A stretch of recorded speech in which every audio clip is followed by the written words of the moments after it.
When it comes to safaris, we go wild.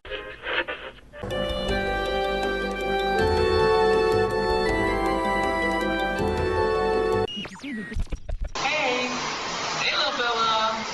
Where should you be? That's right. Time travel commencing in T-minus 10 seconds and counting. I want quiet! Thank you. WDW Radio, your information station. Hello, my friends, and welcome to the WDW Radio Show, your Walt Disney World information station. I am your host, Lou Mangello, and this is show number 443, and I'm here to help you have the best possible Disney vacation experience and bring you some Disney magic with this podcast, videos, blog, live broadcasts every Wednesday on Facebook, books, audio tours, live special events, and much more. You can find everything over at WDWRadio.com. So from the awe-inspiring to the most detailed, well-themed, relaxing, and enjoyable, this week we're going to virtually explore and discuss our top 10 resort lobbies in Walt Disney World and ask you to share your favorite. I'll then have the answer to our last Walt Disney World trivia question of the week and pose a new challenge for your chance to win a Disney Prize package. Then stay tuned to the end of the show for some updates and announcements, including upcoming special events in Walt Disney World and on the road. So sit back, relax, and enjoy this week's episode of the WDW Radio Show.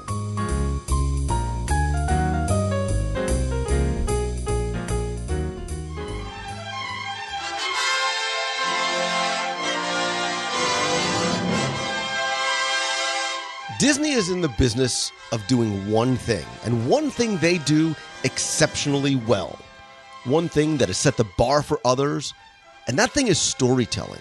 Of course, the films and the music and the shows and the attractions are all there to tell a story, but in Walt Disney World, you also know that the story extends beyond the walls of simply a show building and out into the queues and exterior facades and the lands and the streets and the shops and the restaurants. And when you come to Walt Disney World on vacation, those rich storytellings exist in the resorts as well.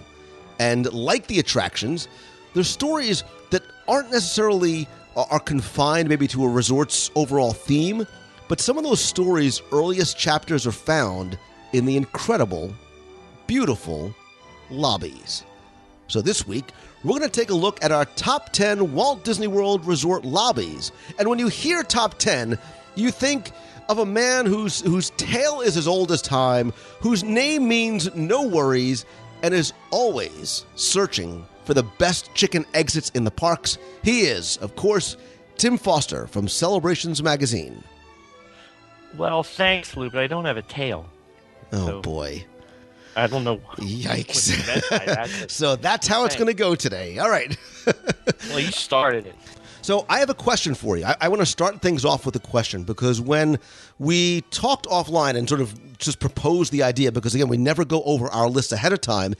When I said to you top 10 lobbies, what did you think of? Meaning, what qualified something to go onto your list? Was it a lobby that you enjoy just sitting and people watching?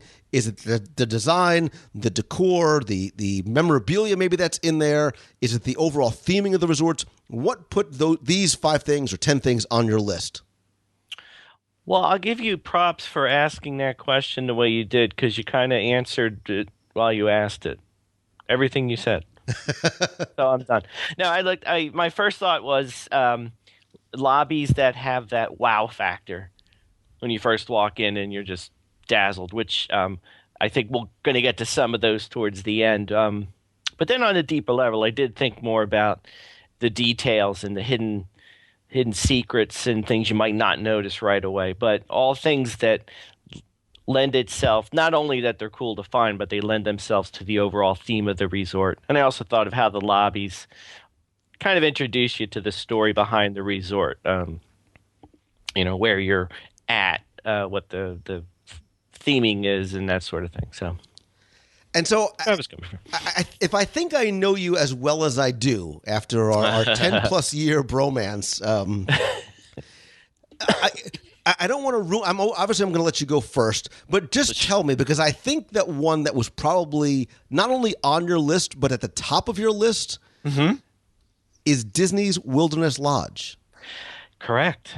Well, no, I didn't have it on my list because I was generously going to let you talk about it because I assumed you would steal it from me. So if you weren't such definitely a gentleman, so if you weren't such an honorable gentleman, you would have put it on your list had you been doing this by yourself. I would have snapped it up and gotten right out of the gate with it before you had a chance to rip it out from under me. Yes.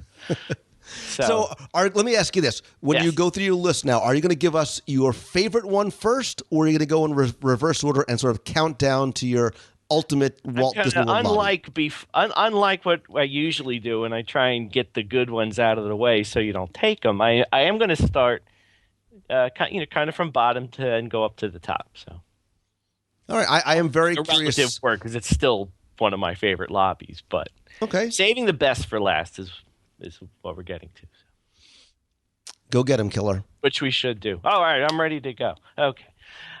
Well, I'm going to start over in Epcot, and as you'll see, I'm going to kind of hang around Epcot for a while there. Which, in talking about the wow factors of the lobbies, I always found it interesting that the Epcot resorts don't really have this same lobby wow oomph to them that some of the other resorts that we're going to get to, like the Grand Floridian and the Wilderness Lodge. I mean, they are much smaller, but that doesn't mean they're not rich in detail and beautiful in of themselves. And my first stop is going to be the Beach Club. Wow. Yeah. That surprises me. Yeah.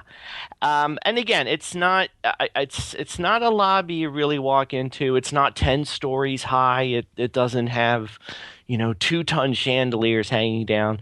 But what it does do is set the stage beautifully for the theming of the resort, and that you're in an old-time Atlantic City beachfront resort sort of thing.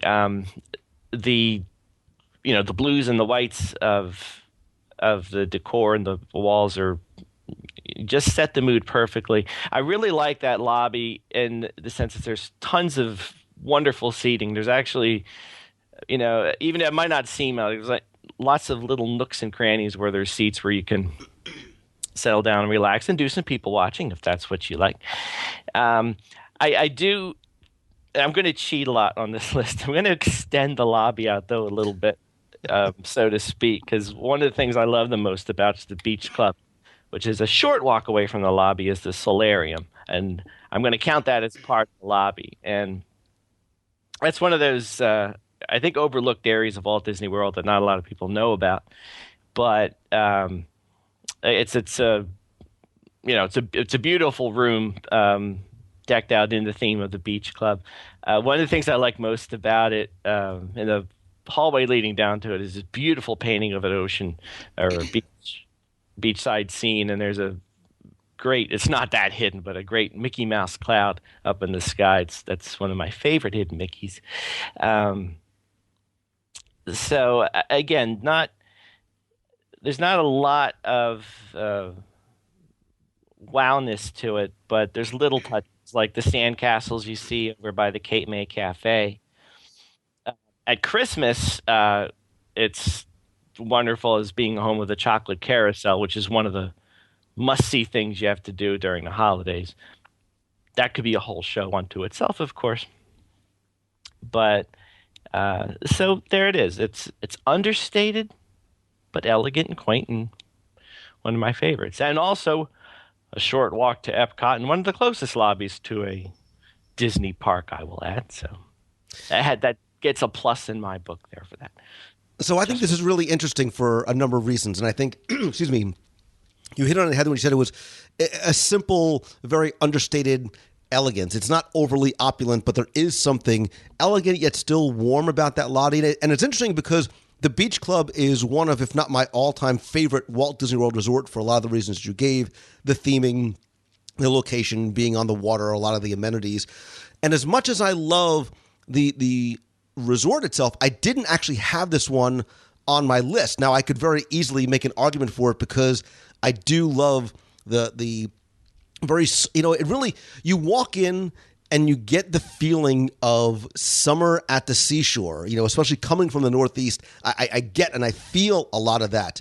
I think there is something relaxing about that. I like the architecture, the Robert A.M. Stern, that stick style architecture with the exposed beams, and some of the lattice work is wonderful in there.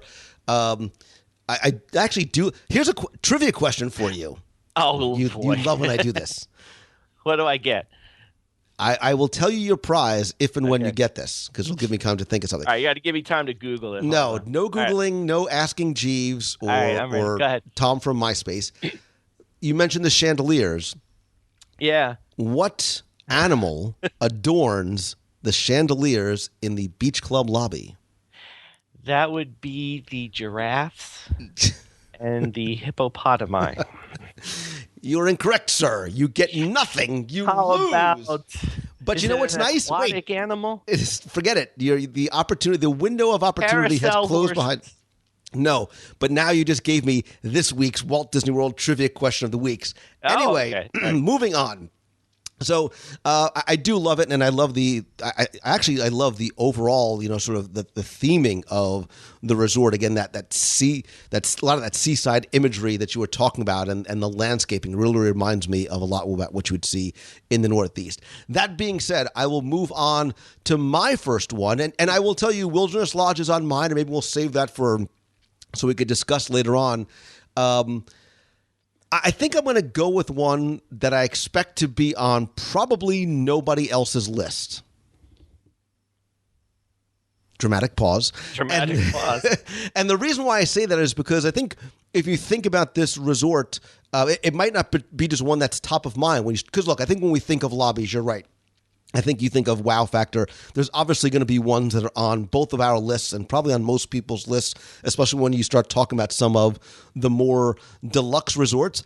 But I'm actually going to go to a moderate resort instead. Right? I am actually going to my favorite of the moderate resorts, and one that I have grown to love and appreciate even more over time, and that is Disney's Port Orleans French Quarter resorts, right? Beautiful.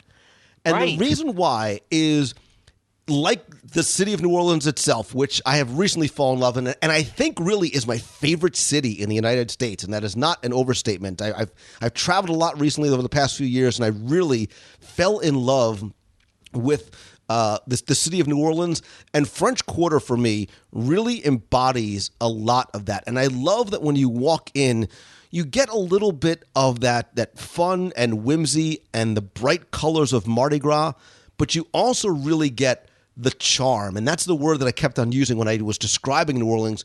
You get that charm, of the French Quarter. It's the smallest of the Disney resorts, which to me means it's very intimate. Sorry. And I love the cobblestone floors and the wrought iron balconies and the green iron of the lampposts in the lobby and the brick pavers. And as soon as you walk in, one thing you didn't mention about Beach Club that is something I'm hyper aware of when I was thinking about my lobbies was the music. So you walk into French Quarter and you get the very sort of smooth, and I was going to use my smooth mellow jazz like WJAZ. That's fine. But you get that smooth, that mellow jazz music. If you go at the right time, you might be able to smell the beignets, the fresh beignets coming out of the Sassagoula Float Works. Scat Cat's Lounge is right there, so depending on what time you enter the lobby, you can be treated to some live music. But I think it really is, for me, a very multi-sensory experience. Look, I love walking in, and I'm a sucker for water features. And you walk in, and there is the fountain and the waterfall in the lobby, and the very, very high ceilings and the glass. And I don't know why French Quarter really jumped to very high on my list very quickly. Now, that being said, Well, in order to, if you go to the right where sort of the check-in area is, that's the only place that has sort of, big comfortable couches. But you could sit in that main atrium, especially if it's not too hot outside. And there are some of those wrought iron benches. There's not a lot of foot traffic, so it's not like there's a lot of people, two people watch. But if you want to just sit there and relax, or even go into sort of the Jackson Square area right outside, the music is playing. You sit at one of the tables. You have a little drink or a little beignet or a little bit of both. That is one of the reasons why the quaint intimacy and the theming of French Quarter jumped to the top of this list. I love it. I think that points out too, because we're going to talk about mostly deluxe resorts, I presume. Although I don't know what else you got up your sleeve, so you might fool. Listen. But I will say, like, no matter which resort we're talking about or we're not talking about, I guess they say all the lobbies are spectacular in their own right. So I'm glad we're giving love to the moderate resorts. That's great. I think I have some things on my list that might just surprise you. And I got one I'm thinking of, which I'm hoping you do. But we're going to save that because I think it's one of the coolest lobbies that's not in a deluxe resort. We'll see if you get to it. I think I will. But for me, I'm actually going to stay. Here's what I'm doing. I'm staying in the beach club, okay? And I'm going to take a walk. I'm going to take a walk by the Cape May Cafe. I'm going to keep on going. I'm going to take a little detour outside by the pool, duck in at the Yachtsman Steakhouse, and make my way over to the Yacht Club lobby. That's my next one. And again, like the beach club, it's very similar to the beach club in its size and layout and so forth. But in its subtle way, it carries through the theming of the Yacht Club now in being a New England seaside resort. And you really do get that sense, again, with the coloring and the architecture and the little details of the furniture and so forth. The Yacht Club, though, I like... I don't want to say more than the beach club, but one of the things I really like about the Yacht Club are there are a lot of little details in there that you can look for. Subtle things like the 6-drawer chest that's in the sitting area that if you look closely is little nameplates with Mickey, Minnie, Donald on it, which is a very cool find. I love it when little kids are standing there and they notice it and they scream, "Oh, mommy, look, this is Mickey's drawers." So that's very cool. The other thing I like, another subtle touch, actually throughout the resort, but in the lobby,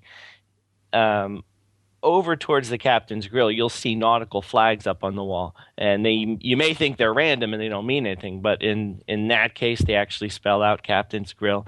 If you make your way down to the Fittings and Fairings Clothes and Nosage store, there's nautical flags in there that spell out the Yacht Club. So that's a neat detail that a lot of people might not realize as they're looking at it.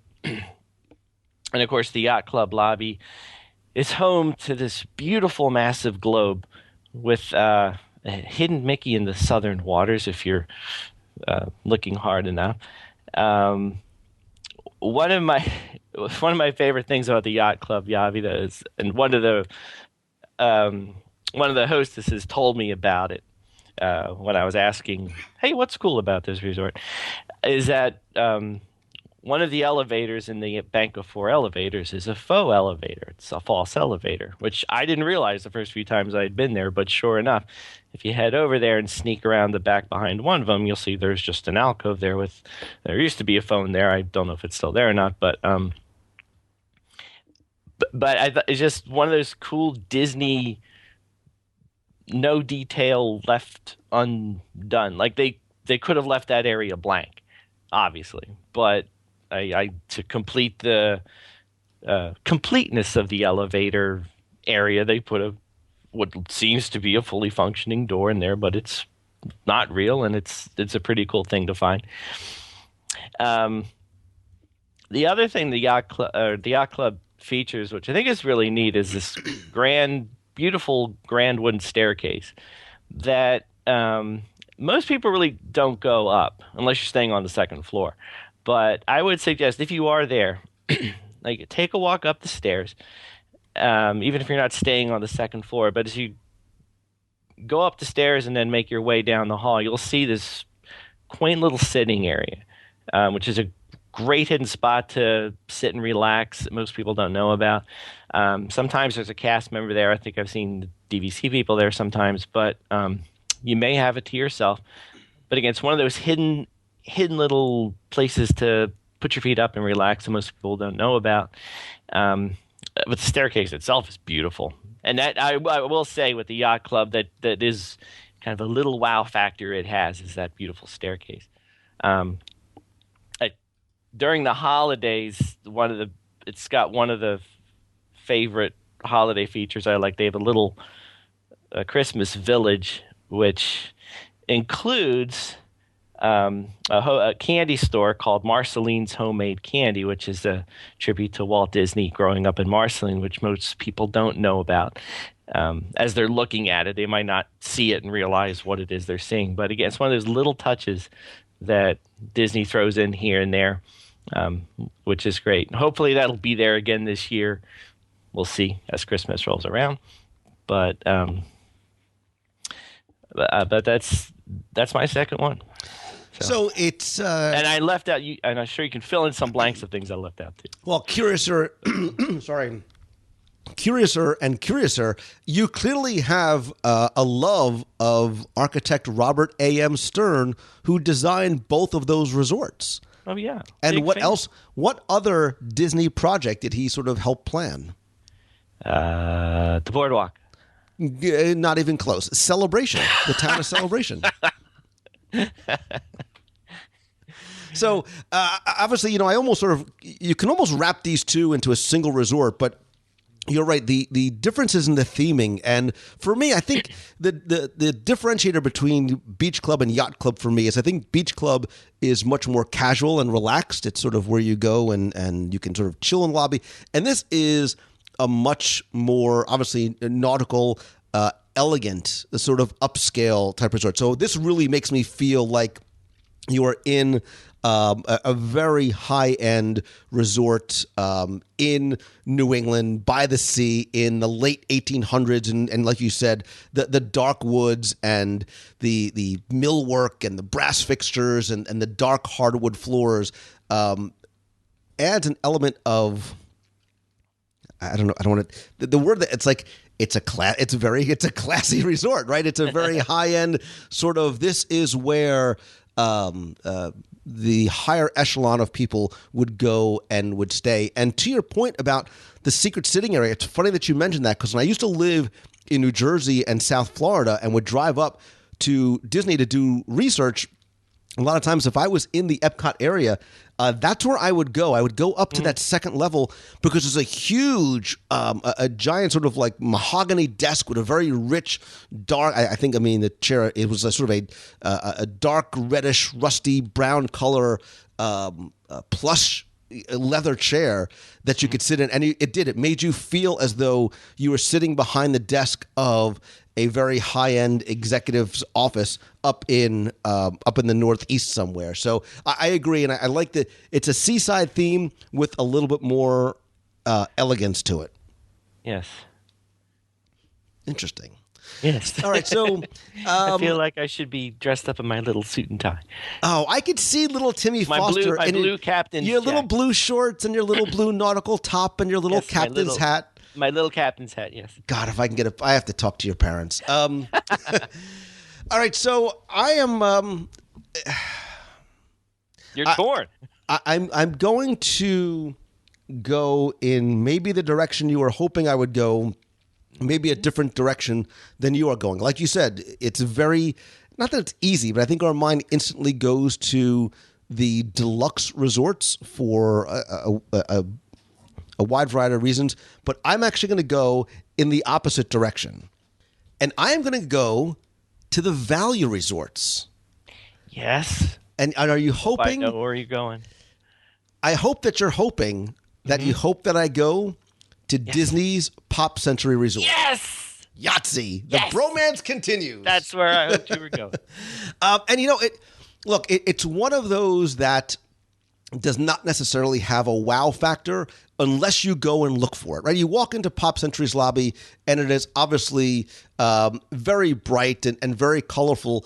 But the appeal for me and the reason why I like this resort, look, you hear me say it probably weekly, I am a nostalgic, and Disney's Pop Century allows you to go down and take a trip down memory lane. Well, that's what the lobby literally allows you to do, right? Because as you go through and look to the far wall across from the check-in area, you will find dozens of framed artifacts and relics from the past that the timeline there sort of parallels the buildings and the decades. So you will see everything from, you know, the 50s and the 60s. And, you know, for me, I spent a lot of time in the 80s section because that was sort of one of my favorite decades.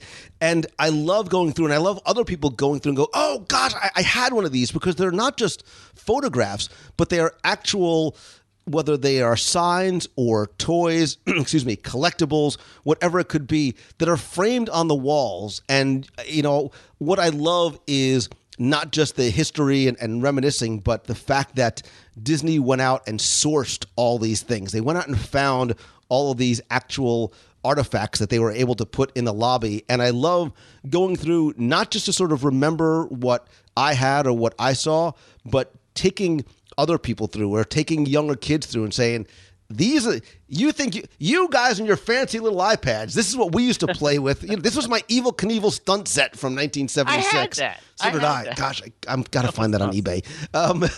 But I love being able to take that walk down memory lane and not just see photos of milestones throughout history that you'll find behind the check-in desk, but you'll actually find a lot of those real things. So, Tim, I actually think that they have your leg warmers from 1984 in there.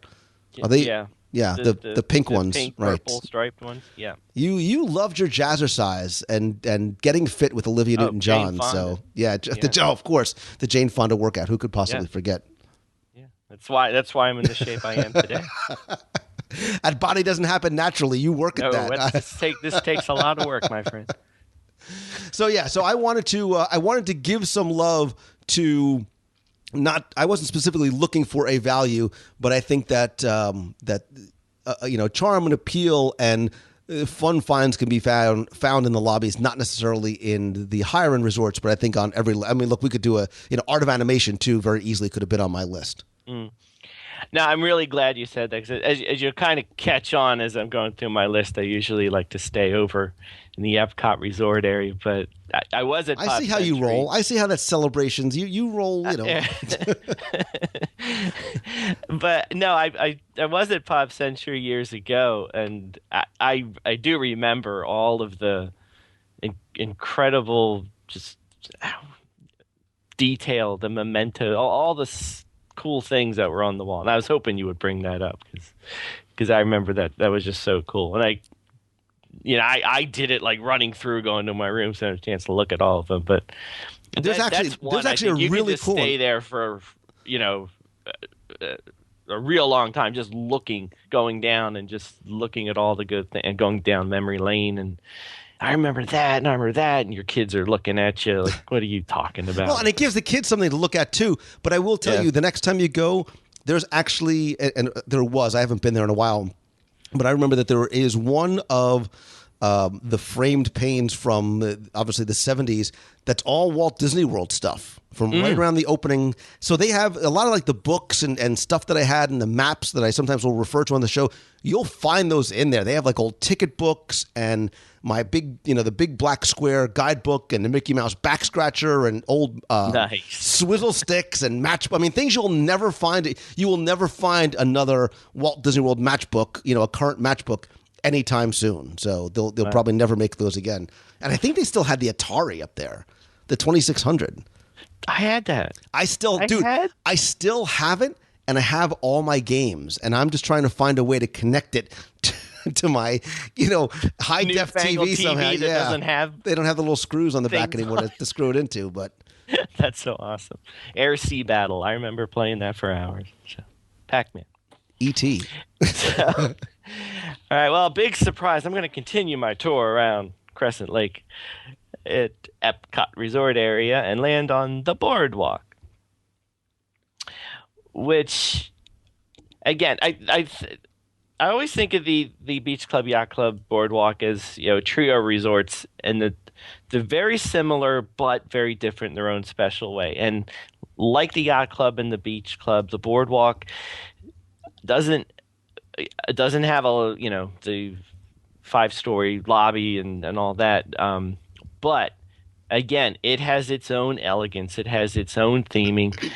This time we're on the boardwalks of New Jersey from days of old, and there are a lot of details. They're more fun and arcade oriented, old time arcade oriented. But it does feature a number of really unusual details and unique details, and I think the one that everyone is drawn to immediately is the amazing chandelier that's sort of off the lobby somewhat, that has this weird seahorse creature or several of them, and people might wonder what is that. And this is I hope I'm saying this right, the Hippocampus Electrolier chandelier. The hippocampus being this mythological creature that goes all the way back to 6th century BC, if not before, mentioned in the Iliad, made famous by the Greeks, and your favorite, Lou, the Phoenicians. So glad they made the alphabet so we could spell this properly. You're not yelling at me. You usually yell at me when I say because when you said hippocampus, I was waiting for you to start describing the center of the brain that controls emotion and memory and things like that. So I'm happy that you got the correct. Well, anyway, it's an amazing feature. Now, I mentioned, like in the Yacht Club and the Beach Club, they don't have the massive grand chandeliers that you might see in the other ones, but you will find one in the boardwalk. This beautiful chandelier weighing 3,000 pounds, covered with 22 karat gold, with custom blown glass and crystal. It's a beautiful thing to look at and admire. But not the only unusual touch in that lobby. And as you make your way into the lobby itself, the other thing that kind of strikes you right away is over the fireplace, this elephant, which you might wonder what it's for. And it's a tribute to Lucy the elephant, which was a structure that was in Atlantic City and was huge. It was 6 stories high, built back in 1881. But again, it's there. It's carrying that theme of the Atlantic City boardwalk, which most people probably won't remember, but it adds to that arcade, fun, festive feel. And again, it's an unusual detail, which there's a lot of them in the boardwalk. The other thing I like in the boardwalk is over the lobby, or over the registration desks, are these series of paintings.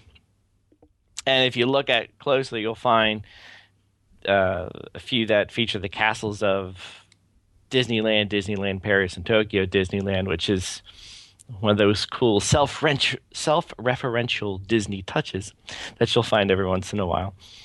But again, it's a beautiful lobby that again features several sitting areas, which is a great place to sit and relax. The thing with this lobby, which I think is kind of interesting, is if you're coming from Epcot and you're coming from Crescent Lake into it, it's actually upstairs. It's unlike the other two. So as you go up, you'll also find a nice lounge to sit in, which we've done sometime. I think we played a nice game of checkers there one day. So again, it's filled with beautiful places to sit and relax. If you walk down the lobby through the halls, you'll find these penny arcade machines and all kinds of references to the old-time carousels and roller coasters that used to be on the boardwalk. And again, it's a understated, smaller lobby, but filled with details that carry out the whole theming of the resort. Once again, there you love your Robert Stern. I'm getting a sense there's a consistency to the theming and the feel of what appeals to little Timmy Foster. This turn of the century, simple elegance and charm along the seaside. I'm getting it. I also like that I can just kind of walk into Epcot. That's pretty much. It's just a convenient. It's a lazy. You just like it out of laziness. That has a lot to do with it too. So. I will tell you. I almost had this on my list because I do have. I love the boardwalk so much so to prove the fact that I love the boardwalk. I did 2 shows about the resort very, very close to each other. If you go back to show number 310, I did a full show about the hidden treasures of the boardwalk and all the stories and everything that really sort of goes into the inspiration behind the resort and the significance behind the props and the replicas and all those antiques that you'll find not just throughout the lobby, but in other places throughout the hotel and even outside. And then just 3 episodes later on show 313, we talked about the Luna Park pool and the promenade and what might have been for not just the resort, but the Disney Boardwalk Resort area. So, and actually maybe a month or 2 ago, I did for the WDW Radio Nation, I do a monthly scavenger hunt, and I did an entire scavenger hunt just about the Boardwalk Resort. I did like 50 questions in sort of a virtual scavenger hunt, trying to help you find, because so many of these details are hiding in plain sight, and I think the Boardwalk is a great example of taking the time, and the boardwalk does something that most other lobbies don't do. So the reason why that you know about the hippocampus electrolayer is not because you were a great Googler or used the Bing like an expert, is because they have little placards, little signs explaining about what it is and why it's there. The same thing with the miniature carousel by the Marcus Ilians, who had designed that carousel, and there's a story there, and then the flip-flap railway coaster. So they want you to dig a little deeper and discover some of those layers of the onions and, find out why the nanny chair is there and why it looks the way it does and what happens if you turn that nanny chair around, what little hidden gem you might find behind it. So you can find those on the show, or if you're a Nation member, you'll probably obviously find it in your scavenger hunt. But I do like it as well for a lot of the same reasons, not necessarily because out of sheer laziness, but I just like the theming of that resort as well. And I do like the location in terms of the amenities that the boardwalk has. And it's show 313, if you've never heard it, is really interesting to find out just some of the other things that were supposed to be there that was going to make that boardwalk a very different place and have a very different feel and much more of a destination than just a place to go and eat or go back to your resort. Nice. You've never listened. I'm going to go turn that chair around next time I go down. You've never turned the chair around? No, I didn't know that. You've never turned the scary nanny chairs around? No. Oh, see? No. Next time I will now. Next time you take me to Flying Fish, I will. I'll be happy to show you. Okay. So, all right. Oh gosh, I almost don't know where to go next. If it helps you, I realize I kind of overdid. I actually have 6 things on my list, so that's good. Listen, you know what? So, it's nice to see you coming prepared. Yeah, I did. It's 10 years later. It's nice to see that things are finally starting to change, and you're doing a little bit of research. I'm starting to get the gist of it.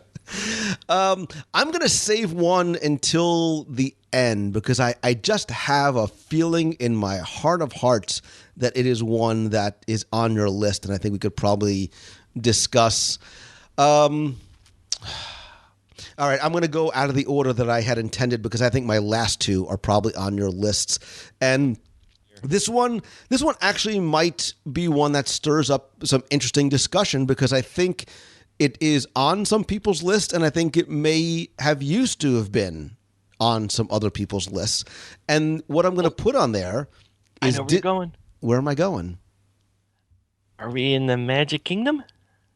No, this area? is the Lobbies, by the way. This is Well, I mean in the Yes, it is the top 10 resort lobbies, and that resort is one that ties into the Magic Kingdom because it ties directly into the theming of Adventureland. You And know, of middle course, that I'm talking about my friend and yours, Disney's Polynesian Village Resort, and of course, bungalows.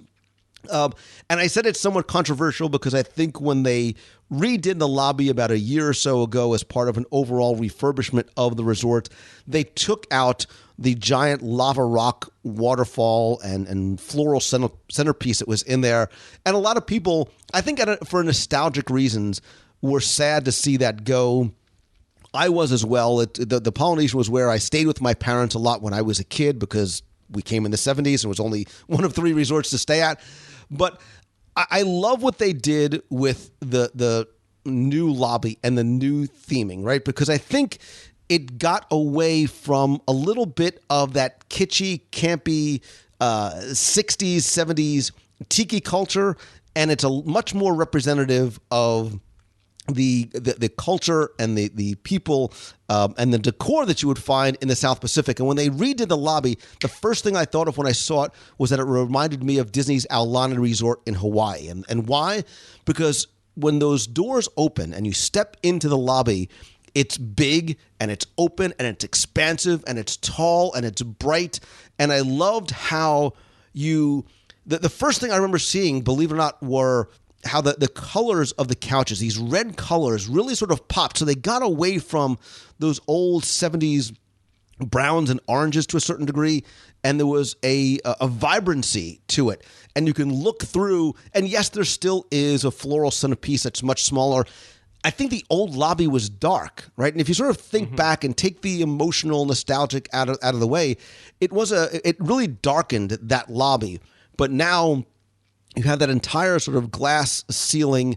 You've got the beautiful, very delicate sort of bamboo and sort of like paper lanterns, these big paper lanterns hanging from the ceiling.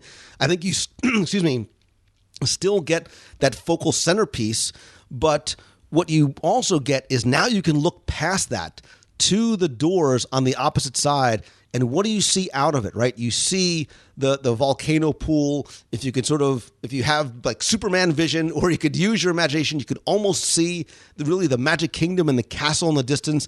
And I think that really opened up the lobby a lot. I think it still is very lush. I think it still is very green. I think it still evokes a lot of what you saw in the previous lobby. I actually think it's much more comfortable than it was before. There's a lot of really wonderful places to sit in there. And actually, this is one of the lobbies that I have in the past. I've sat and just chatted with people. You know, you meet and you get together. You don't have to go over to Trader Sam's or the Pineapple Lanai or upstairs to the Tambu Lounge. You could sit in this lobby and just chat with friends because, again, it's a multi-sensory experience, right? It's not just what you see, but what you hear. You've got that Polynesian music suddenly in the background.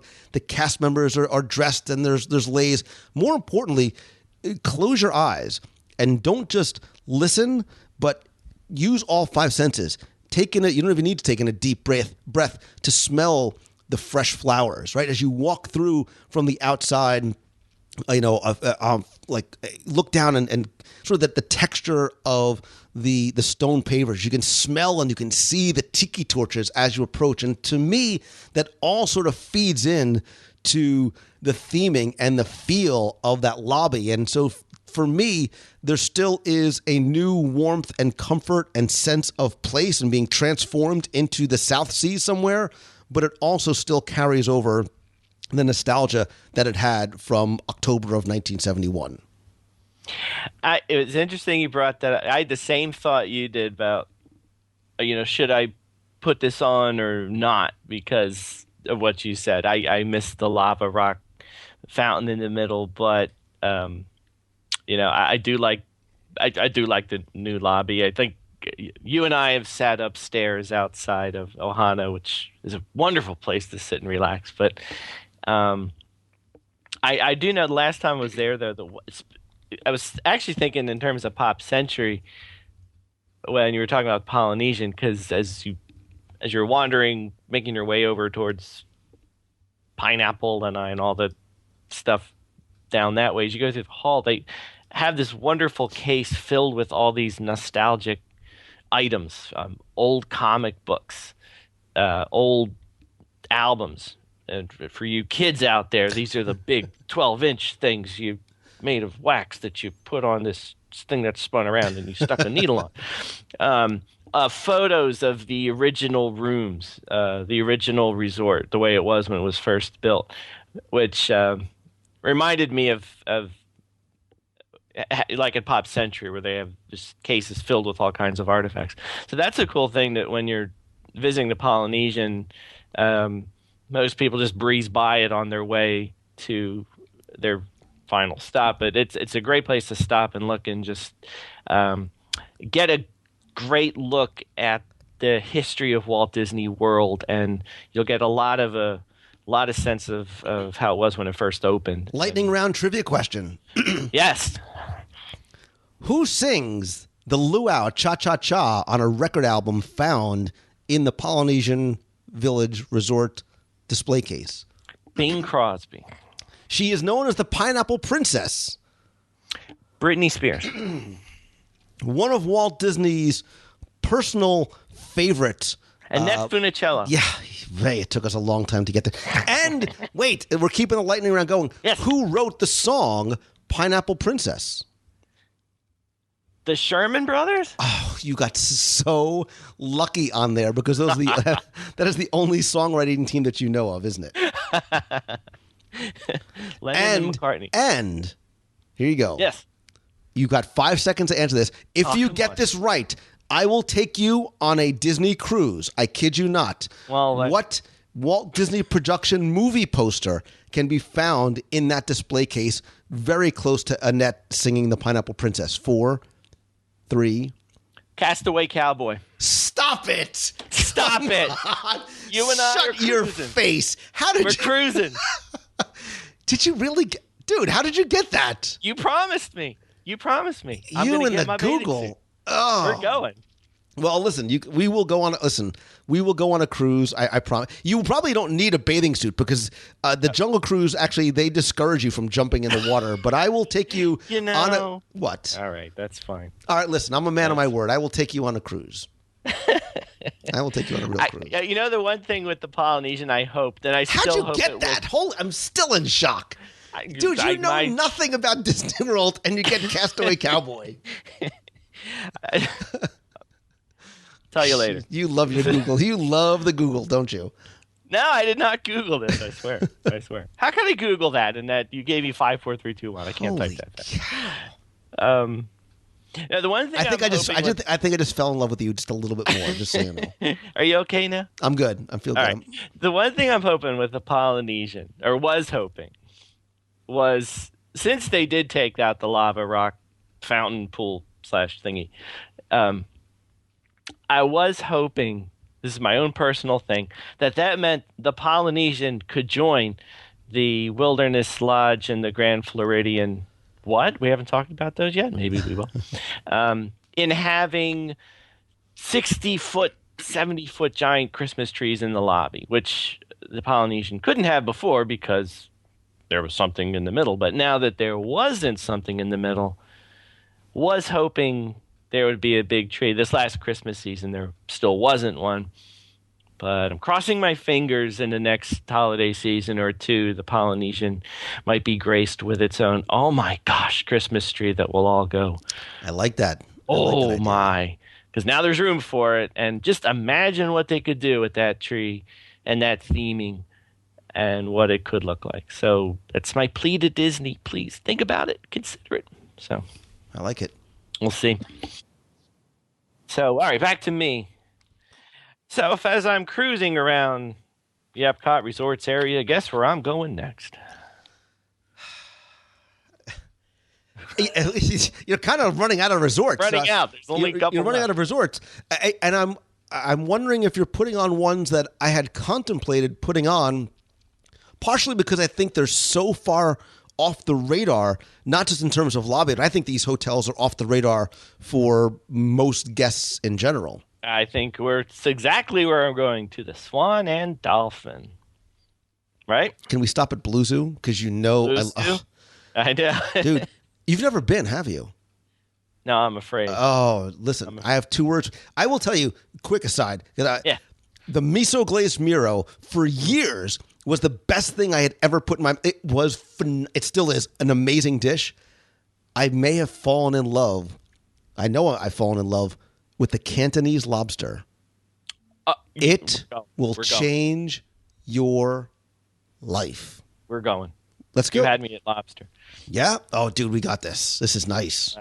All right. Well, hey, milkshakes at the Fountain View that we shared were wonderful too. So you can't go wrong there. So hey, but I'll start in the Dolphin, and I'm calling these 2 resorts in one. That was one thing I had on my short Dolphin list was the waterfall feature outside of Blue Zoo, which is amazing. Now, out of the 2, the Dolphin has the smaller lobby, and actually, I remember there's a reason for that, but I can't remember what it is. But maybe you'll remember and fill in the blanks when I'm done. But the Dolphin lobby does have a few cool little touches in it, that waterfall being one of them. There's also a model of the Swan Dolphin Resort, which is really, really cool to look at. It's in a acrylic glass case, and it's like an architectural model of the whole thing. Really cool to look at. The thing I like that they have recently refurbished both resorts, and it's still beautiful in its non-Disney way, which we've talked about before. But I think they're beautiful hotels in their own right. But the touches of Michael Graves still abound, and most of the rooms, if not all of them, feature paintings that were by Michael Graves or reproductions of them. By the Mediterranean Market in the Dolphin, there's a huge painting by Michael Graves, which reflects the style of both hotels. So that's a wonderful thing to seek out. But it's over at the Swan where you'll find the big, massive, breathtaking lobby, which, as I know, I brought up Christmas a few times, but this is the home to one of, I think, the most unusual and beautiful trees is the white poinsettia tree that stands in the Swan lobby during the holiday season. Isn't that backwards? The Dolphin has the big lobby. Is that right? Yeah. I understand. Look, I said Cantonese lobster, and I threw you off for a game. I apologize. All right, well, whichever one has the big lobby. Are you sure? I'm positive. Do you want to know why? Because the Dolphin is the tallest resort in Walt Disney World. All right, so never mind. I get that all backwards. Drop a little anyway, trivia the there. Dolphin, you'll find this big, massive, wonderful lobby.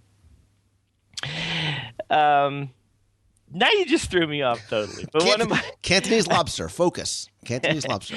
No, but like I said, I think of them as 2 resorts in one. One of my favorite features now, which I'm going to say isn't the Dolphin, but is the coming out of the lobby as you head towards the the connecting area between the 2 as you're heading outside. There's a small room that has this barrel vaulted ceiling, and it has a few chairs. It's a nice place to sit and relax. During the day, you might not take much notice of it other than go, wow, that's pretty as you walk through. But I highly recommend that you visit this at night, because when it gets dark outside, that vaulted ceiling comes alive with hundreds of little fiber optic stars. And if you can sit in one of the chairs, relax, just look up, and it's a dazzling sight. It reminds me of the fiber optics in the ground in Future World and Epcot. But it's one of those touches you usually don't notice during the day because it's light and you can't see what's going on up there. But as the sun goes down and they start to peek out just like the stars in this real sky, and it's a beautiful place to sit in the evening and relax. And so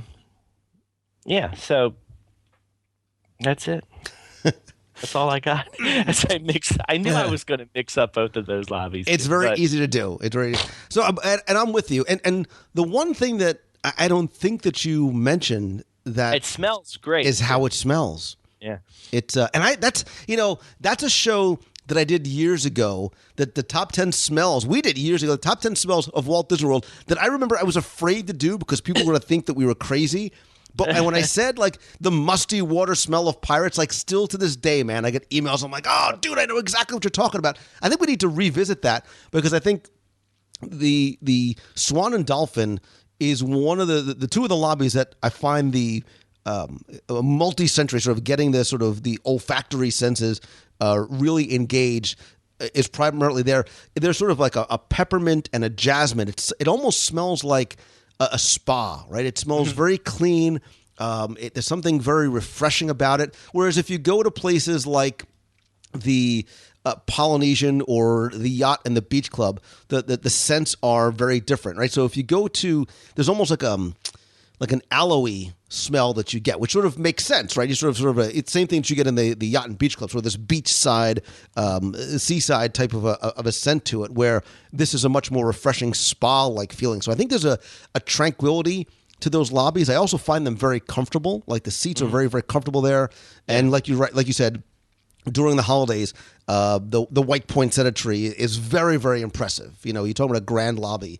The Dolphin lobby is very, very impressive. And I do like the lobby bar that's right off there, too, if you do want to just sit and relax. You like kimonos, don't you? Oh, dude, don't even get me started. Yeah. Don't give away my secret sushi place, man. Yeah, I think the Swan and Dolphin is cool because the lobbies and the details there are very cool, but I just feel they're very different from everything else we're talking about because they're not really Disney touches per se, but they're just very cool and interesting and beautiful in their own right. So it's kind of a resort unto itself in that sense, but still very beautiful to check out. Right. There is no sprinkling of Disney's pixie dust on the resort themselves, but I think that they are sometimes a nice alternative if you maybe don't want that. Or, I think some people think of Swan and Dolphin as just convention hotels and they're not real Disney hotels, and I can't stay there. And it's completely the opposite. It's just the opposite. And we've said it obviously 100 times that the restaurants there are amazing. Yes. Amazing restaurants. So Cantonese lobster, I promise you on the next I'm in. All right. So next on my list, I think we're going to start getting, Tim, and I think these last three or two, and I think the one that I'm going to next is going to lead into one that I'm going to segue to, which is going to lead to the final one. I think these are the ones probably... Well, I got one to sneak in before my final one. Of course you do. Dude, you've learned. My little Padawan, you're learning how to do the Lou Mangello sneak in. I think that when you start to think of... When the doors open and you step into a lobby, you want something that is jaw-dropping, awe-inspiring, like, wow, like this is the Disney lobby. And you can sit in any of these next three lobbies and watch that reaction from people who have never been there before. And the first place I'm going is, it's not my favorite resort, but one of my favorite lobbies, and it's Disney's Animal Kingdom. Because when you walk into Jumbo House, it is very much an awe-inspiring lobby, right? It's that 4-story tall. The views are just breathtaking. The chandeliers are incredible. These giant, and again, I think this is very close to design-wise and layout-wise to Wilderness Lodge, which I think we're going to go to next. But I think that it's an amazing, and look, the lobby is not just what you see when you look up and around, but even the lobby itself. There's really comfortable seating there. I love that the large mud fireplace, sort of that covered mud fireplace at the far end of the lobby. You can look out over the savannah. There's a seating area off to the left-hand side. There are, like Wilderness Lodge, true artifacts and cultural bits of memorabilia that are from a variety of nations in Africa with plaques that explain it, and the cast members who are there to talk to you about it. There's a lot of cultural programs that take place right in the lobby itself, which is one of the things that many resorts have, but I think this is one that does it exceptionally because you can do things just simply there in the lobby while you're waiting to check in or while your kids are sitting there. There's a lot of neat things for kids or adults to do. So for me, Animal Kingdom Lodge was very, very, very high on my list of lobbies that truly have that that awe-inspiring view when you walk in. There's wonderful little relaxing common areas inside and outside as well. And the theming there is one that is like many portals that you step through in the resorts or in the parks is very transformative. You instantly feel as though you are no longer in Central Florida, but you've been transported to some other very, very exotic location. I'm glad you got this. Is one of those grand lobbies that immediately popped to mind. And there's the thing I really like about it. It's so huge and expansive that it's fun just exploring it. One of my favorite spots and a great place to take pictures is if you go up to I forget what the 4th or 5th floor or whatever it is. You can take a walk on a bridge that goes across the lobby, and from there the views are spectacular. And again, a great place to take pictures. This is also one. I think this lobby, more than any other one, has. I think it has a very different feel from daytime to nighttime because there's so many. During the day, there's tons of windows, and they let all this light in, and it's it's beautiful during the day, of course, but it takes on a totally different feel at night when there is no sunlight streaming in from the windows, and you're seeing it not in the dark, but in its nighttime setting. And it, to me, it takes on a whole different feeling at night. And I also think it's one of those resorts.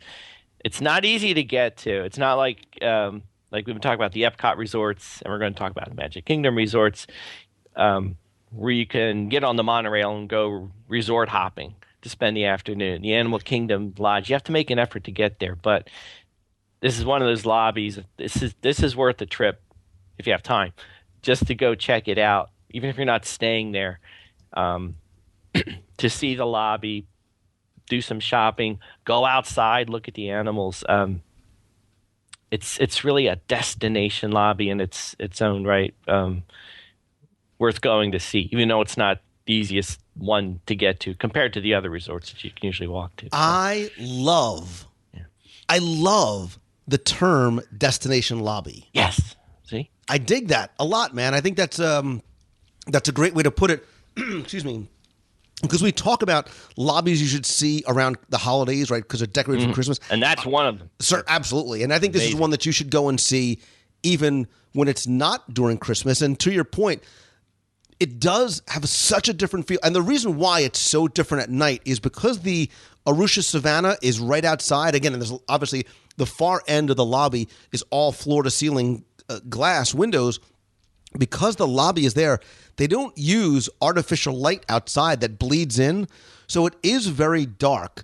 But the temperature of the colors on the inside, again, those oranges and those browns, really gives it a sense of warmth that feels very different when that bright Florida sunlight and the blue sky behind is coming in during the day. So if you are sort of aware of the temperature and the color palette, look how different and feel how different that lobby is from daytime to nighttime. Yeah, this is one lobby where the word breathtaking absolutely applies. It's incredible. So before we get to what I think are going to be our finals ones, I did realize I had a sixth one I wanted to sneak in. And now I'm slipping over to the Magic Kingdom. And I wanted to talk about the Contemporary Resort a little bit. And I'm going to cheat majorly on this one, but the lobby itself in the Contemporary, as you know, being where the registration desks are, there's not a whole lot to it in terms of expanse and room and lots of details, other than the theming and the decoration of the contemporary look that the entire resort has. But if you cheat, and if you can extend the lobby up a couple floors and include the second floor and include the fourth floor, then you'll find it's a great place to just go and hang out and relax. Whether you want to do some shopping at Buena Vista Gifts, or one of my favorite things to do is go to the second floor, which is the convention floor, and find those hidden areas, those hidden sitting areas with couches and chairs that, assuming there aren't conventions going on, nobody's there. You have it all to yourself. It's a great place to just sit, great place to have a snack from upstairs. So on the main floor, on the lobby floor, the first floor, there are a few little touches that are cool. One of the other little not so hidden places I like, but a cool place to sit is the Wave Restaurant's waiting area, which is this incredible room that's illuminated with this blue light, which it's hard to describe. And it's one of those, you can't take a picture of it because it just won't come out. It's this blue that you've never seen before in your life. It's an amazing, relaxing place to sit. Best to do it earlier in the day when the night crowd isn't coming in waiting for their tables. But and I would be remiss if I didn't mention the Mary Blair mural in the Grand Concourse, which is a signature Disney thing that you have to see. And I know they switched out the Grand Concourse Steakhouse. You could then see the plaque with Mary Blair's signature on, as well as the other artists that worked on it, which is a great find. But I wanted to put the contemporary in there because it's not grand and it's not on the scale of the other lobbies of the other Magic Kingdom resorts. But I felt like I just wanted to include it because it's kind of cool and kitschy in its own way. So. And I think I thought about the contemporary a lot too, because it's where primarily we stayed as a kid. You mentioned the Wave. I was thinking back to the Fiesta Fun Center. If that was still there, now you're talking about a lobby. Like that's the way to do it. Right. But I do sort of consider the fourth floor Grand Canyon Concourse as part of the lobby. I don't know why. It is totally a cheat, like you said. But I think when you think of the contemporary, that is sort of what you instantly think about. It is so unique. There is nothing like the feel and the sound and the rush of the wind as the monorail passes overhead, especially if you're eating at Chef Mickey's or whatever. So I had it sort of in a very honorable mention-y kind of way. Yeah, I was going to say honorable mention. Yeah. Category. Yeah. So I think next, I think we're going to the same place. I know that was your honorable mention sneak in addition to the list, but is Wilderness Lodge, because I think Wilderness Lodge sort of ties in to a certain degree. It's a nice segue we can go from there first. Animal Kingdom. I got another one on the list that I was going to talk more. As do I. Well, why don't you start with the Wilderness Lodge? Well, it was your turn, but okay. All right. Well, all right, then I'm going to the Grand Floridian. Wait, no, wait. So let's save Grand Floridian for last, because I think. All right. Well, well, you start talking about the Wilderness Lodge, because I honestly. Do you see what happens when we don't talk about our list ahead of time? So the reason why I sort of connected Wilderness Lodge to Animal Kingdom Lodge, because when you walk in, it's transformative. You're instantly now not in Florida, but you're in some gigantic national parks style lodge and resort. Again, your eyes are drawn up to these massive chandeliers. It's very rustic. There's incredible music in the background. I actually did an entire show back on show number 48. We talked about the music of Wilderness Lodge. If you listen carefully, you'll hear music from City Slickers 2 and Dances with Wolves and Silverado and a lot of music that is traditional folk style music, and a lot of things that you'll have found very familiar from some classic and even some more modern films.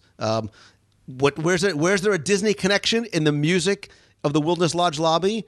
I know, Lou. It's Angels in the Outfield, exactly. The Wave from by Randy Edelman.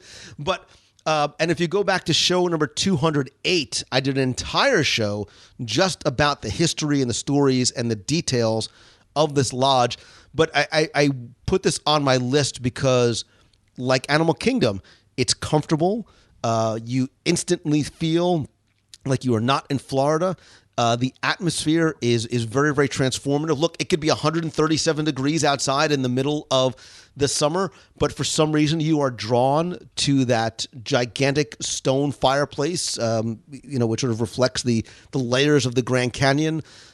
There is a sense of the natural elements, like Animal Kingdom Lodge, that I think this lobby pulls in, is one of the reasons why it has such charm and character, and obviously there's a huge amount of story in here, from the things you look at on the ground in terms of the blessing of the four directions, and why the parquet floor is laid out the way it is, and why the totem poles have the story that they do. That's how and why, and you can talk to cast members about what everything means, because like you said really early on, Tim, everything that you see, every detail has a meaning and a story behind it.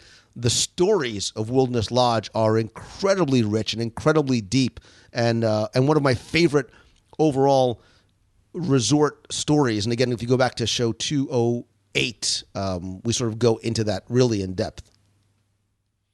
Yeah, I was wavering which one to put first on my list, and this the one and the next one we'll talk about are far and away my two favorites.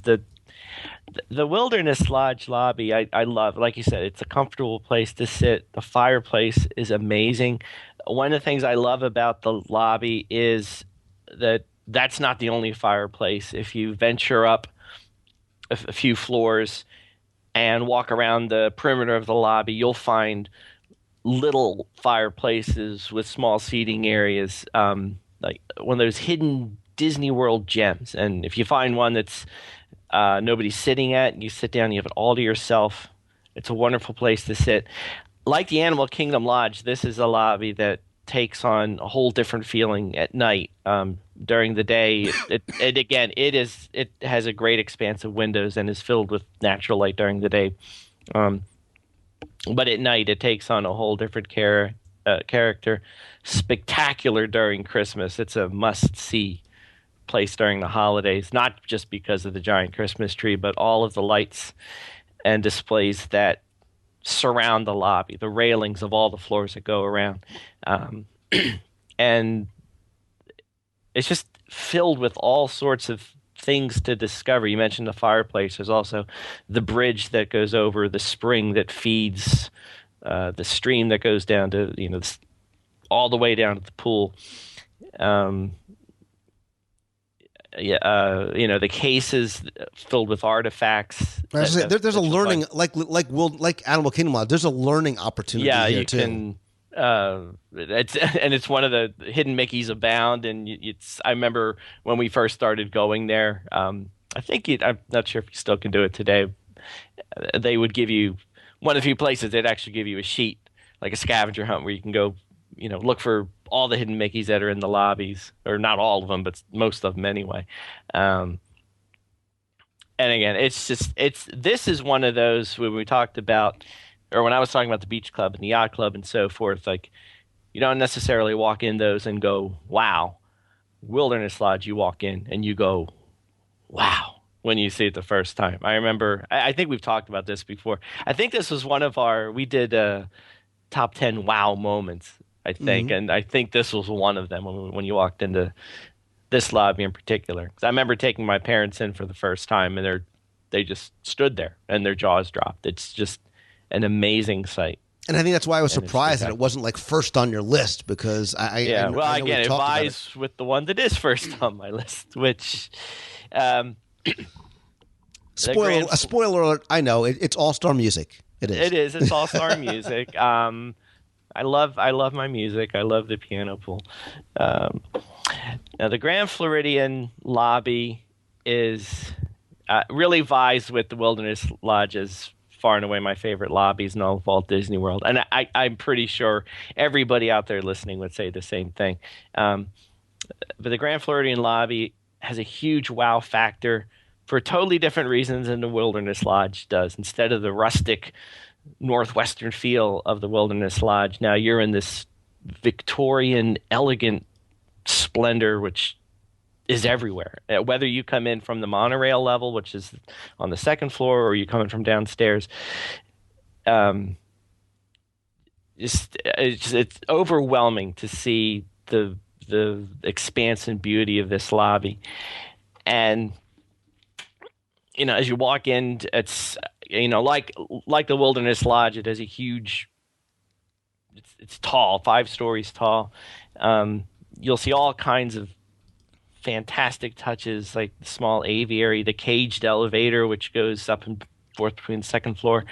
One of the favorite things we like to do when we go down, even if we're not staying at the Grand Floridian, is to go visit and just sit in one of the so many comfortable chairs and couches to sit in and listen to the music, whether it's the piano player or the Grand Floridian Society Orchestra playing on the second floor. It's a great place to just sit, relax, listen to music, people watch. It's also, probably more than any other lobby we've talked about, great place to go shopping because it's filled with shops.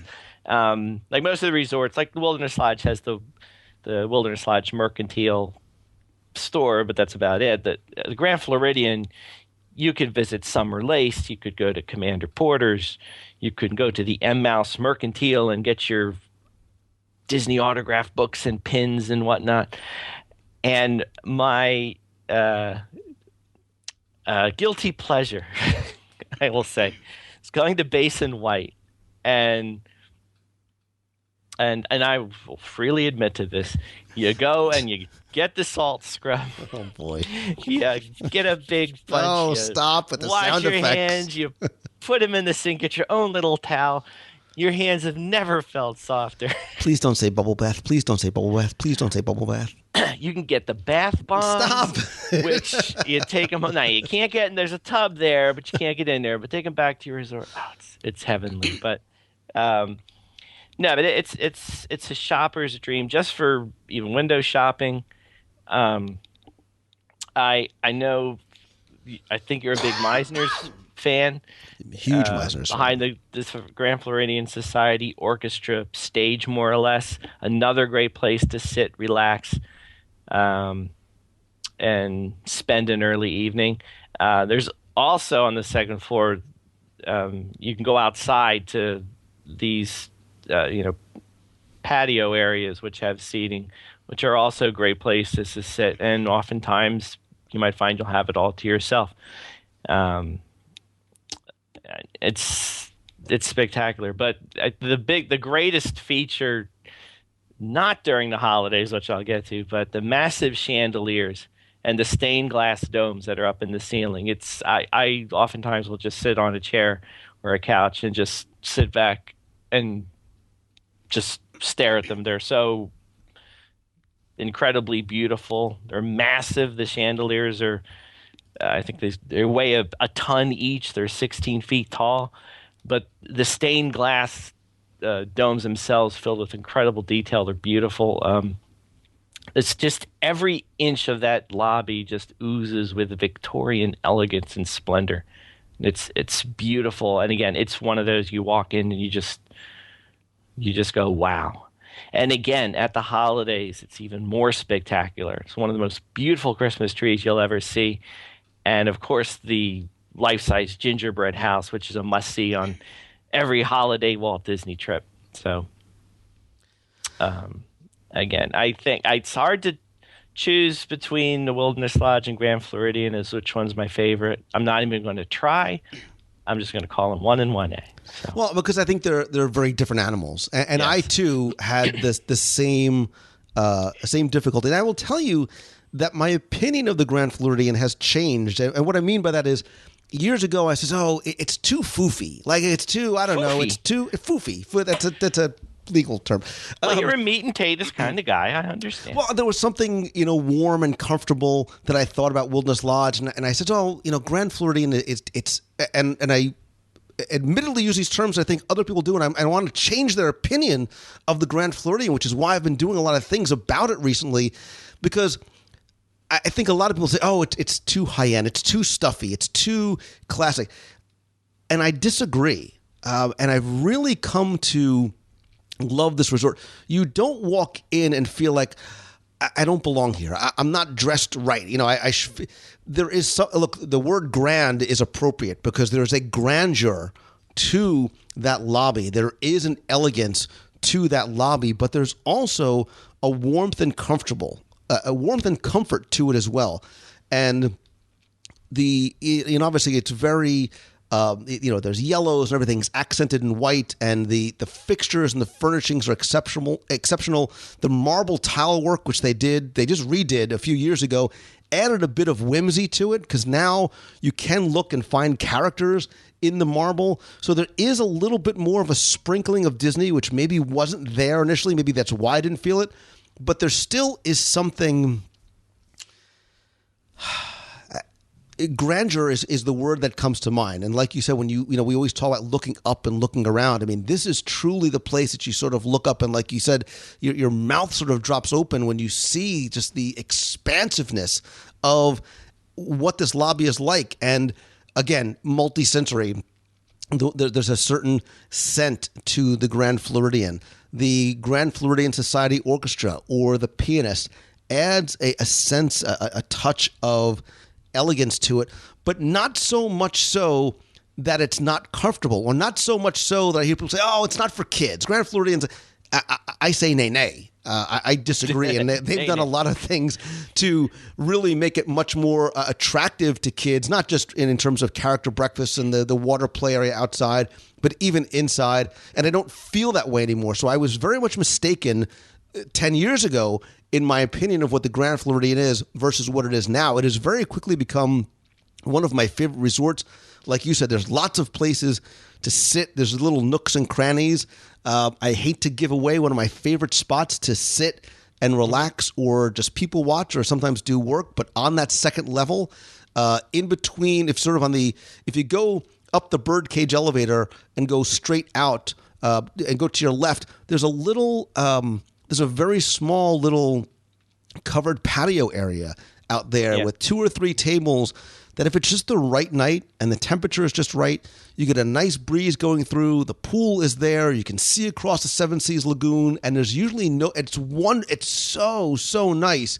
And there are a lot of places like that that I find in the lobby and around. Obviously, the dining at the Grand Floridian, I think, is exceptional. But there is the lobby is very lavish, but not in an uncomfortable kind of way. I don't know if I'm articulating what I'm trying to say in terms of it's very fancy but not stuffy. I get what you're saying. You feeling the vibe I'm putting out there? I'm feeling it. I smell what you're doing. And I would be remiss. I meant to mention this too because earlier I mentioned in the yacht club, its grand staircase, maybe not being the grandest one of all. The grandest staircase of all has to be the Grand Floridian staircase across from the elevator.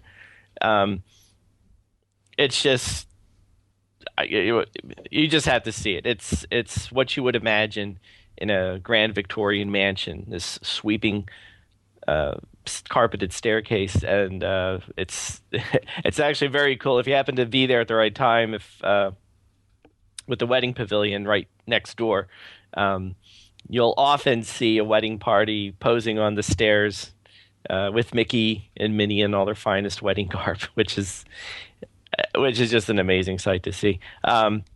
But you know what? It's one of the toughest decisions I have when I'm at the Grand Floridian is how am I getting to the second floor? Am I getting in this amazing, one of a kind, never seen before elevator, or am I going to walk up the staircase? So sounds like a stupid little decision to make, but well, we can tell by your Epcot choices that you're lazy, so you probably take the elevator. Probably, but so, there's one of the things I think is good. And actually, right there when you come out talking to sitting areas, there's lots of sitting areas there too, which again most people overlook. Not the ones outside, but even inside, which we've sat many a time and relaxed, and a great place to sit. And I think one of the things that I didn't mention that adds to the charm of the Grand Floridian lobby, it's even the way, it's the entrance, right? With the cars outside and the greeters, and even just the way that everybody is dressed in their Victorian era garb. And I have to sort of give a codicil, an add-on, a 1A asterisk subsection 1 of the Grand Floridian. And it doesn't really count as another one, but I think something that bears special mention is the lobby at the Grand Floridian Villas. Oh. It has its own separate dedicated lobby and check-in area on the ground floor to the right of the main building. And the color palette is very much carried over with whites and golds and very, very dark, very rich greens. But unlike something that is huge and expansive and very grand, it's a much more intimate and personal type experience when you walk in there. But what this lobby has is the same Victorian elegance and the same types of wonderful sort of turn-of-the-century chandeliers and sort of a grand atrium. But there's an amazing and beautiful, and you should go over there just to take a look or take pictures, the Mary Poppins motif that carries through with a wonderful fountain, and the penguins are there, and lots of little Mary Poppins touches throughout there, I think bears mentioning. And if you've never stayed at the Villas, it actually bears just a quick walk and a visit over, because it is very, very nice. And it's similar, but still very different too than the regular Grand Floridian. There you go. Now I must confess, I haven't seen that. So, well, when you come down, I will have to go over there. There you go. When you're taking me out for my what was that lobster thing you're taking me to? Cantonese lobster at Blue Zoo, baby. So, I think a big point in all this too, and we talk about this a lot of things to do at Disney besides the obvious, and we're really talking about one of them is to go resort hopping, whether it's Epcot like I did early on, or the Magic Kingdom via the monorail. But again, all these lobbies we talked about, just worth visiting and checking out. Not just to pop your head in and look at it and go, wow, that's great, and you move on. It's a great place. They're all great places to spend some time, to relax, have a lunch, do some shopping, and explore. There's so much to explore in all of these lobbies that we've talked about. I agree. And we haven't even talked about many others that I'm sure you're going to invite people to talk about. So. You know me so well. I know, and that's you the point. well. Listen, that's the point of the segment, right? Is to introduce people to the idea that even if you're not staying there, if you're looking to do something different, get out of the parks, maybe you don't have a ticket one day, going resort hopping, excuse me, is easy. You know, you've got the resort transportation. It's fun. There is so much to see. You can make a little scavenger hunt out of it. I've been doing a lot of scavenger hunts of the resorts for the monthly Nation Rewards, because I want people to see what maybe they've been missing, maybe introduce them to a resort that they never would have thought of staying at before, seeing the different types of stories and details at the resort. Maybe, like you said, try one of the restaurants somewhere that they might not have thought about going to visit before. You know, nobody's, for the most part, probably going to go out to French Quarter or Coronado unless they're going to, and if they're not staying there, you say, well, why would I go? Well, I mean, there's plenty of reasons. I mean, I think you should not only check out the lobby or the Scat Cat Club or Rick's Lounge, but open up the idea of going to see the other resorts. So I do want to hear from you, because I'm sure while we mentioned some people's favorites, maybe there's some that we missed. I want to know from you, my friend, the listener, what is your favorite Walt Disney World resort lobby? If it's one that we mentioned, that's okay. Tell me why it's your favorite. You can tweet me at Lou Mongello, Facebook.com/Lou Mongello, or better yet, call the voicemail at 407-900-9391. That's 407-900-WDW1. And tell me, what is your favorite resort lobby and why? And then, and only then, when you're done with all that kind of stuff and you've pulled over the car and you've gotten the kids to sleep, then I want you to go to celebrationspress.com. Find out how you can subscribe to Celebrations Magazine. You can do it. Yeah, go ahead. Listen, I don't want them to get distracted. There's a lot of stuff going on. Next thing you know, they're watching Daredevil on Netflix, and they've completely forgotten to listen. So do all that, and then go to Celebrations Press, and Timmy Foster will personally deliver to your doorstep or your digital device the latest issue or back issues of Celebrations Magazine in all of its awesome grandeur and glory. I will personally install it on your iPad for you. No, I will. Let me tell everybody what's coming up. Our newest issue is going to be hitting mailboxes shortly. We have features on the use of color throughout Walt Disney World, Part 1. Very interesting. The Legend of Sleepy Hollow, past and present at Walt Disney World. Ooh. A look at the Disney archives, how they came about. Which I was actually very fascinated reading by our wonderful writer who wrote it. Features on the TTA, People Mover, whatever you want to call it these days. Zootopia, which I confess I still have to go see. But I hear it's very good. So, I'm gonna throw a little teaser out there too. I was doing my math the other day and counting out issue numbers. Lou Mangello, do you realize that the November-December issue coming up towards the end of this year is going to be our 50th issue? Wow. Holy smokes. Number 50. You come a long way, baby, since our first couple of meetings in the lobby of the Sheridan in Valley Forge, Pennsylvania. That's right. Those many years ago. Issues 6 and 7 working on them. So, yes, issue 50 is coming. We're going to have some surprises and extra goodies to go along with it, which have yet to be determined, but we're going to do something special to celebrate that. Hopefully everyone can celebrate that with us. It's been so much fun putting it together, and I can't believe I'm saying 50th issue. But it's been.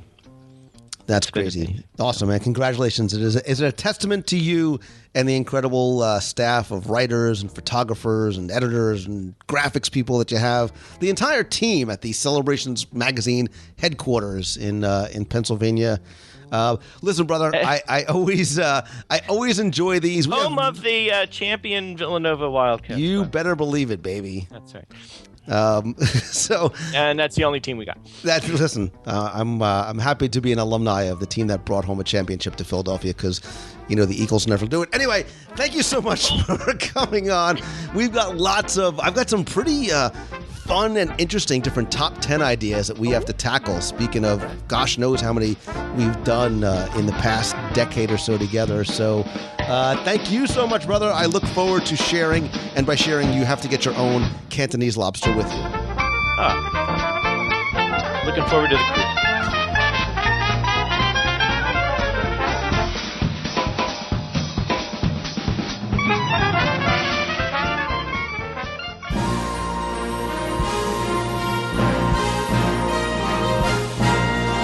It's time for our Walt Disney World Trivia Question of the Week, where I invite you to test your knowledge of Walt Disney World history, or see how well you pay attention to the details, not just in what you see, but sometimes in what you hear.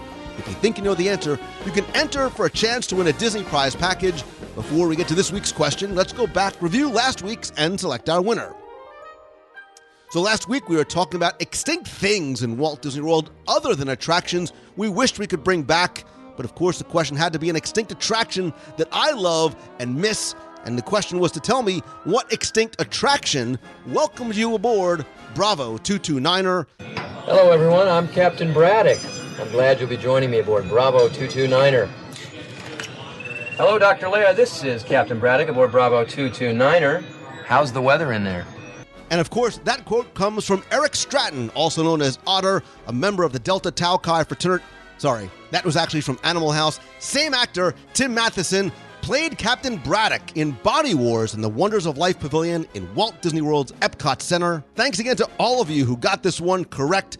You were once again playing for the 102 Ways to Save Money for and at Walt Disney World book, all 7 of my virtual audio tours of the Magic Kingdom, which you can find at the shop at WDWRadio.com. And you're also playing for the WDW Radio Magic Band covers and a Hong Kong Disneyland map.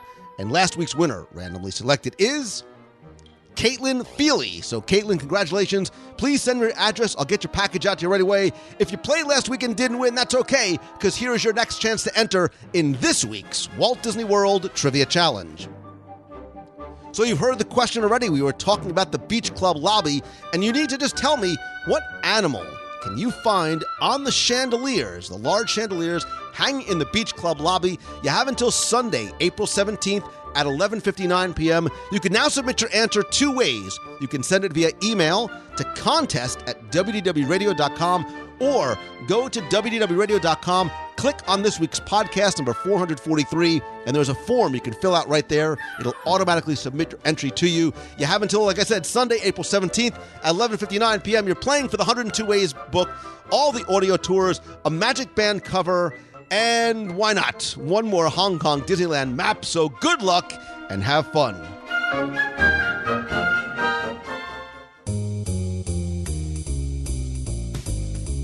That's going to do it for this week's show. Thank you again for taking the time to tune in this and every week.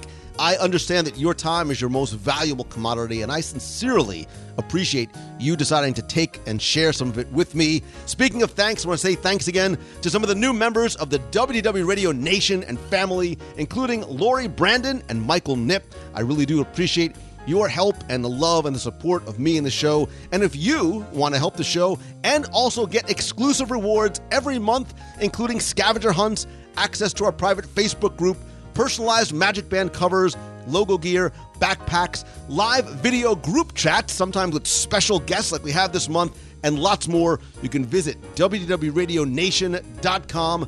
And don't forget that a portion of the proceeds of your contributions will go to the Dream Team Project to benefit the Make-A-Wish Foundation of America. I'd love to keep the conversation going beyond this week's show, so if you have a question you want answered on the show, you can email me, lou@wdwradio.com. Call the voicemail at 407-900-9391. And please connect with me online. I'm at Lou Mongello on Twitter, Instagram, Pinterest, and on Facebook. And if you follow me there, you can also get notified of my live video broadcast every Wednesday at 7:30 p.m. Eastern, right on Facebook Live. We talk about anything Disney. You can ask me anything, play games, have a really good time. Again, that's every Wednesday, 7:30 p.m. Eastern. Of course, as much as I love connecting with you online, nothing beats a handshake and a hug. So please visit the events page either on my Facebook or at WDWRadio.com. Find out about upcoming meets of the month, including this weekend's April 16th. That's Saturday from 2 to 4 p.m. It's during the Star Wars Dark Side Half Marathon weekend. That's at the American Adventure outdoor seating area. I'll also be traveling on the road this summer to Chicago. I'll be speaking at Ed Camp Magic here in Orlando, our e-ticket adventure in New York, on the Disney Magic and in Puerto Rico, and lots of other events in Walt Disney World and throughout the country.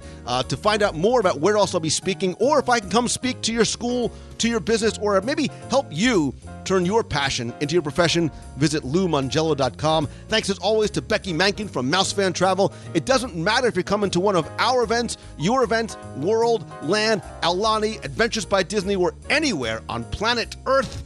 Becky and her team of agents can help you. Check them out over at mousefantravel.com. And as always, my friends, and you are my friend, whether we have met yet or not, I promise you that. All I ask is that if you like the show, please help spread the word. Let others know about it. Tell a friend that you think might enjoy listening to the show. Tweet out that you're listening. Better yet, share a link to this week's or your favorite episode over on Facebook. And please take 30 seconds, go to iTunes, rate and review the show there.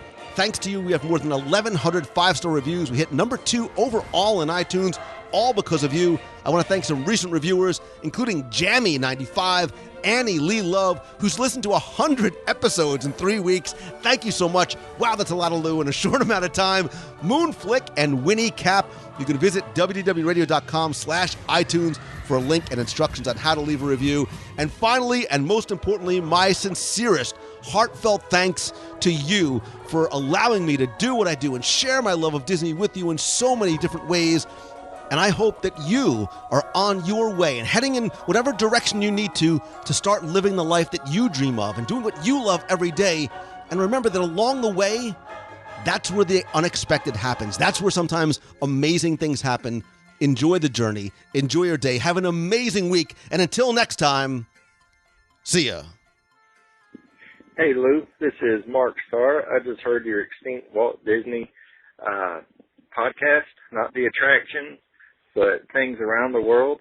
I know you're all into food, and you might remember this, but it was blue mayonnaise in Tomorrowland. I remember that, and people thought it was disgusting because it looked like toothpaste on your hamburger, but I loved it. It just felt like totally Tomorrowland 94, and I wish it would come back. Thanks again. Great show. Bye-bye. Good morning, Lou Mongello. It's Sterling Yankee from West Seneca, New York. I should say snowy capital on this April 3rd. I am calling in to say we have 213 days away from the cruise and 137 days until my trip down to Walt Disney World with all my family. Hope you guys all have a magical day and stay warm. Bye. Mr. Lou Mongello, this is Eric McMahon from just north of Boston. I just wanted to call you this morning. Today, I reached the 180-day mark till my trip.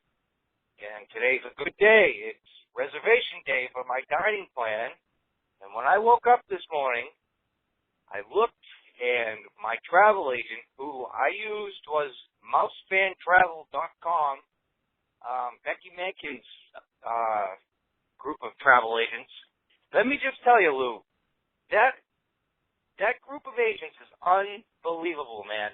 They had my dining reservations done already today at 7 o'clock. It's unbelievable. I was already mentally prepared to be, like, stressed out all day, and they are just I am absolutely just astonished that they had done that so quickly, and everything up to this point has gone so smoothly with Becky's agents. Her group of agents are just fantastic. So I want to thank you, Lou, for recommending them for our trip. And we hope to see you there, maybe in the parks when we get there in September. So thanks again, Lou. Love your podcast. Love everything that you talk about within the group on your show on Wednesday nights with the Fox people and everything. You do a fabulous job. And if you see Becky, tell her I said thank you very much. Our travel agent, John Ames, who works with her group, has been outstanding. Thanks again, Lou, and have a great day. You've got a friend in me.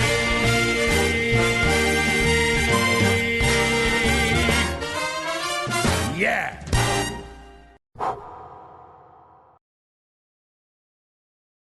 Body probe Bravo 229er has been rolled to the loading area in bay number 2. Final clearance inspection now underway. Condition code yellow.